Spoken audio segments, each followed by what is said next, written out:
কলকাতা হাইকোর্টে আরও একবার ধাক্কা তৃণমূলের সর্বভারতীয় সাধারণ সম্পাদক অভিষেক বন্দ্যোপাধ্যায়ের। চোখের চিকিৎসার জন্য বিদেশ যাওয়ার অনুমতি চেয়ে আদালতের দ্বারস্থ হন তিনি। মামলার জরুরি শুনানির আর্জি জানান তিনি, তবে হাইকোর্ট তার আবেদন খারিজ করে দেয়। স্পষ্ট জানিয়ে দেওয়া হয়, অভিষেকের এই আর্জিকে কোনোভাবেই অগ্রাধিকার দেওয়া সম্ভব নয়।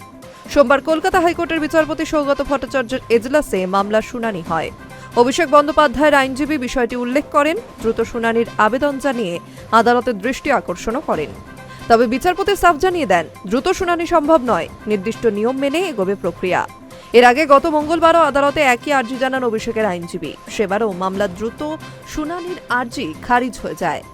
2016 সালে মুর্শিদাবাদ থেকে ফেরার পথে দুর্গাপুর এক্সপ্রেসওয়েতে অভিষেকের কনভয় দুর্ঘটনার কবলে পড়ে। চোখে গুরুতর চোট পান তিনি। সেই চিকিৎসায় চলছে বিদেশে। সিঙ্গাপুর, আমেরিকায় চিকিৎসা হয়। আপাতত তার চোখ কিছুটা ভালো, তবে নিয়মিত চিকিৎসা করাতে হয়। 2022 সালের সেপ্টেম্বর মাসে আমেরিকার বাল্টিমোরের হাসপাতালে তার অস্ত্রোপচার হয়েছিল। সেই সময় তিনি প্রায় 25 দিন ছিলেন আমেরিকায়। তারপর থেকে বিদেশে বারবার চিকিৎসা করাতে যেতে হয় তাকে। সেই কারণে দ্রুত অনুমতির আর্জি জানান তিনি। সেই আর্জি খারিজ হয়ে গেল এবার কলকাতা হাইকোর্টে। Hi news network.